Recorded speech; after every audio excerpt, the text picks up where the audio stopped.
En este primer taller virtual de la revista Electrosector nos abocaremos a la temática de la corrección del factor de potencia, tema de principal interés entre los profesionales del sector y la industria en momentos en donde la eficiencia energética y el ahorro energético están en boca de todos, teniendo en cuenta la crisis económica y ecológica.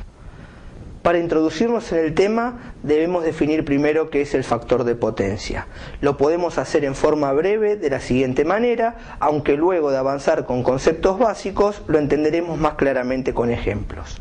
Técnicamente hablando, indica la eficiencia con la cual está siendo utilizada la energía que tomamos de la red, y matemáticamente hablando, expresa la relación entre la potencia activa y la potencia aparente.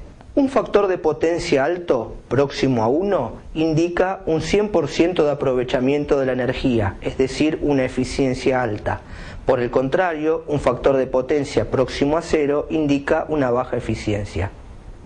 Para entender qué es el factor de potencia, primero debemos aclarar otros conceptos básicos, como por ejemplo tipo de cargas, tipo de potencias, cuáles producen trabajo y cuáles no.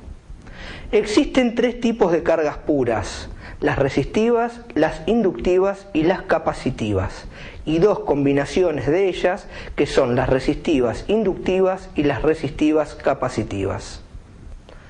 Las cargas resistivas puras son las que poseen el factor de potencia ideal, son las que transforman toda la energía eléctrica que toman de la red en trabajo, luz, calor, movimiento, entre otros. Ejemplos comunes de ellas podemos encontrar en lámparas incandescentes, lámparas halógenas, estufas de cuarzo, etc. Las cargas inductivas puras son aquellas que toman la energía eléctrica de la red y la transforman en campo magnético, transformación que no existe físicamente sin estar ligada a la producción de calor como motivo de la resistencia de los materiales con los cuales está construido, su sección, su longitud y su disposición. Por lo tanto, no hay ejemplos prácticos. Las cargas resistivas inductivas son una combinación de ambas. Ejemplos comunes de ellas podemos encontrar en motores, reactancias utilizadas en equipos auxiliares de iluminación y hornos de inducción. La transformación de energía en estas cargas está asociada de distintas maneras. Parte se produce en trabajo, luz, calor y movimiento, otra parte es utilizada para la producción del campo magnético y el resto se pierde en los bobinados producto de la circulación de corriente a través de ellos que tienen su resistencia que depende de los materiales con los cuales está construido, su sección, su longitud y su disposición. Otro tipo de cargas que tenemos que mencionar son las capacitivas puras, que son aquellas que transforman toda la energía eléctrica que toman de la red en campo eléctrico. Al igual que las inductivas puras, no existen físicamente debido a pequeñas pérdidas en el dieléctrico de tipo resistivas. Aún así, su factor de potencia es muy próximo a 0. Y por último, dentro de los tipos de carga, tenemos que definir las resistivas capacitivas, que conforman todo el conjunto de capacitores que se utilizan para la corrección del factor de potencia.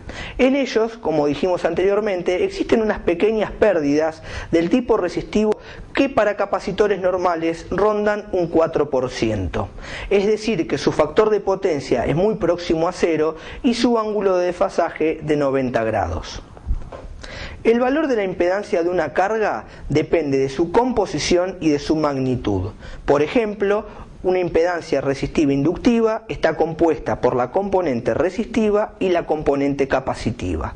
El valor total de la impedancia es la suma vectorial de esas dos componentes. En el siguiente diagrama, comúnmente llamado triángulo de impedancias, podemos ver dicha composición. La resistencia, representada en la línea horizontal e identificada con la letra R, es la componente resistiva de la impedancia. Su unidad de medida es el ohm. La recta en forma vertical es la reactancia inductiva y está representada con las letras XL. Su unidad de medida también son los ohms. La recta dibujada en forma diagonal representa a la impedancia con la letra Z. Su valor es la suma vectorial de la componente resistiva e inductiva y su unidad de medida también son los ohms. En los siguientes gráficos apreciaremos representaciones vectoriales de los distintos tipos de cargas.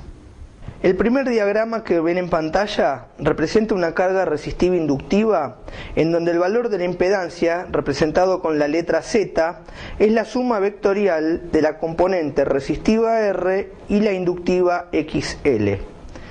A continuación vemos el segundo triángulo que representa una carga resistiva capacitiva, en donde el valor de la impedancia Z es la suma vectorial de la componente resistiva R y la capacitiva XC. El tercer diagrama es la representación de una carga resistiva pura, en donde la componente inductiva XL y la capacitiva XC vale 0. Por lo tanto, el valor de la impedancia Z es coincidente con el valor de la resistencia R. El cuarto diagrama es la representación de una carga capacitiva pura, en donde la componente resistiva R y la inductiva XL valen 0. Por lo tanto, como en el caso anterior, la impedancia Z es coincidente con el valor de una de las componentes, en este caso la capacitiva XC. Si avanzamos con el quinto y último diagrama, nos muestra la representación de una carga inductiva pura, en donde la componente resistiva R y la capacitiva XC valen 0. El valor de la impedancia Z es coincidente con el valor de la componente inductiva XL. Bueno, ya explicado los tipos de cargas y sus características, pasaremos a ver los tipos de potencia y su relación con la energía. Para eso nos valdremos de la siguiente placa. Para ser más claro, si miramos el gráfico, la energía consumida entre el inicio de la onda de la potencia y la primera hora es equivalente a la superficie marcada en color verde. La consumida entre la primera y la segunda hora es equivalente a la marcada en azul. Y por último, la consumida entre la segunda y tercera hora es equivalente a la superficie marcada en rojo. Definimos energía. Ahora hablaremos de sus variantes. Son 3: la activa, la reactiva y la aparente. La energía activa es la transformada por la parte resistiva de la impedancia. Se utiliza para producir trabajo. Su unidad de medida son los kilowatt-hora. Por su parte, la energía reactiva inductiva es utilizada para producir y mantener el campo electromagnético. Su unidad de medida son los kVA/hora y es utilizada por la parte inductiva de la impedancia. La tercera es la energía aparente. Esta es la que necesitamos que la compañía distribuidora nos provea para hacer funcionar lo que conectamos a la red. Su unidad de medida son los kVA/hora y es directamente proporcional al valor de la impedancia. La energía reactiva es la diferencia vectorial entre la energía total absorbida del sistema para hacer funcionar el elemento que conectamos, que es la energía aparente, y la energía efectivamente utilizada para producir trabajo útil, que es la energía activa. Para graficar esto, nos valdremos del siguiente gráfico, en donde tenemos un generador y una carga resistiva inductiva. El gráfico que vemos en pantalla trata sobre un motor, en donde el generador G debe proveer al motor la energía aparente S, para que el motor M funcione. La energía aparente S es la suma vectorial de la energía activa P, transformada en trabajo, y la energía reactiva Q, que necesita para producir y mantener el campo magnético. Por su parte, la energía reactiva Q es utilizada por el motor en un semiciclo y de vuelta a la red en el semiciclo siguiente. Es decir, que se tiene que generar, transformar, adecuar y proteger la red teniendo en cuenta esta energía circulante que no se la transforma en trabajo. A continuación pasaremos al siguiente gráfico, en donde con conceptos de trigonometría veremos las relaciones entre las potencias. En ella vemos graficado el ángulo φ entre la potencia activa y la potencia aparente. Por otro lado, la potencia aparente S es igual al producto entre la tensión y la corriente. La potencia activa P es igual al producto entre la tensión, la corriente y el coseno de este ángulo φ. Y por último, la potencia reactiva Q es igual al producto entre la tensión, la corriente y el seno de este ángulo φ. El coseno de φ es equivalente a la relación entre la potencia activa P y la potencia aparente S. La tangente del ángulo φ es equivalente a la relación entre la potencia reactiva Q y la potencia activa P.